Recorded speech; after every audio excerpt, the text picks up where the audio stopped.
না বেরোনোর শর্ত। আচ্ছা, এই দেখ ভ্যানিশ হয়ে যাচ্ছে লাইটটা, হ্যাঁ ভিতরেই রয়ে গেছে, ভেতরেই রয়ে যাচ্ছে। ঠিক আছে, পুরোটা এই যে প্রতিফলন হয়ে যাবে, দেখবি দেখ প্রতিফলন হয়ে যাচ্ছে। ঠিক আছে, এই ভেতর দিক দিয়ে, হ্যাঁ এই দিক দিয়ে বেরোচ্ছে। তো এইটাই হচ্ছে পিছন থেকে আলো না বেরোনোর শর্ত। একদম উপরে দিলে। হ্যাঁ। আচ্ছা, আরেকটা জিনিস খেয়াল কর, আরেকটা জিনিস খেয়াল কর, সেই জিনিসটা হচ্ছে এই যে আলোটা যখন একদম নিচে পড়ছে তো দেখ প্রতিসরণ হয়, আমি যত তাড়াতাড়ি অ্যাঙ্গেল অফ ইনসিডেন্ট মানে প্রতিসরণ আপতন কোণটা চেঞ্জ করব, ওইদিকে আলোটা হয়ে গেছে। তুই ওপরেরটা দেখিস না। আচ্ছা, এইটা দেখ, শুধু এইটা দেখবো। আচ্ছা, আর আমরা ওই দিকেরটা দেখবো যেটা বেরোচ্ছে। আচ্ছা, আচ্ছা, যখন একটা ইনসিডেন্ট এইভাবে হচ্ছিল যে আলো বেরোচ্ছে না, আচ্ছা এবার আমি ইনসিডেন্ট অ্যাঙ্গেলটা চেঞ্জ করছি আস্তে আস্তে, তাহলে আলো বেরোচ্ছে এবার এইটা নিচে। হ্যাঁ, ইনসিডেন্ট অ্যাঙ্গেল আস্তে আস্তে বাড়াচ্ছি, ওইদিকে আলোটা চেঞ্জ হচ্ছে আবার পুরো উপরে। এবার এই জায়গাতে এসে দেখ ইনসিডেন্ট অ্যাঙ্গেলটা যতই বাড়ায় প্রতিসরণ অ্যাঙ্গেলটা কিন্তু আর সেই অনুপাতে আর চেঞ্জ হচ্ছে না। এই জায়গাটা ওই জায়গাটা চেঞ্জ হচ্ছে না, আমি এটা চেঞ্জ করছি, প্রায় অনেকটা চেঞ্জ করছি এই যে, কিন্তু প্রতিসরণ অ্যাঙ্গেলটা চেঞ্জ হচ্ছে না সেভাবে। এই জায়গাটাতে হচ্ছিল কিন্তু অনেকটা, দেখ অনেকটা চেঞ্জ হচ্ছে, কিন্তু এই জায়গাটার পরে আর চেঞ্জ আসছে না। আবার একটা টাইম পরে এটা ঘুরে আসে নিচের দিকে। তাহলে যতই দেখ ইনসিডেন্ট অ্যাঙ্গেল যতই বাড়াবো তত কিন্তু ওই প্রতিষ্ঠিত রশ্মিটা চেঞ্জ হচ্ছে না কোনো। আচ্ছা, মোটামুটি এই জায়গাটাতে অল্প চেঞ্জ হচ্ছে, অল্প চেঞ্জ হচ্ছে।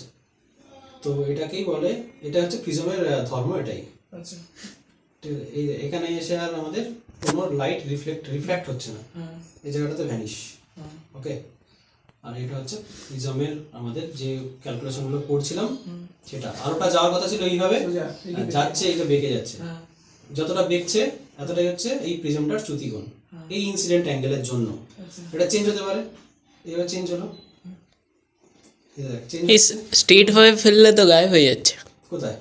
একদম স্ট্রেট ফেলুন, এই তো স্ট্রেট এরকম পুরো। এটার সাথে হ্যাঁ হ্যাঁ তাহলে তো গায়েব হবে, দাগ হিসেবে। হ্যাঁ হ্যাঁ, ওই যে যেটা এখন প্রুফ করছি। আচ্ছা, ভেতরে যে লাল রঙের দেখাচ্ছে লাইটটা, ওটা হচ্ছে, এটা যদি পিওর কাঁচ হতো তাহলে এটা সবুজই দেখাতো।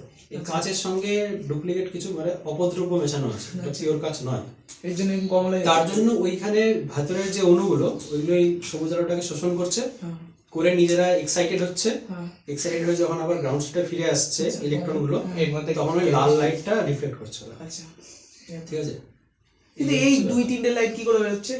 আচ্ছা, এই দুই তিনটে লাইট বেরোচ্ছে একটাই কারণে, এটা হচ্ছে রিফ্লেকশন।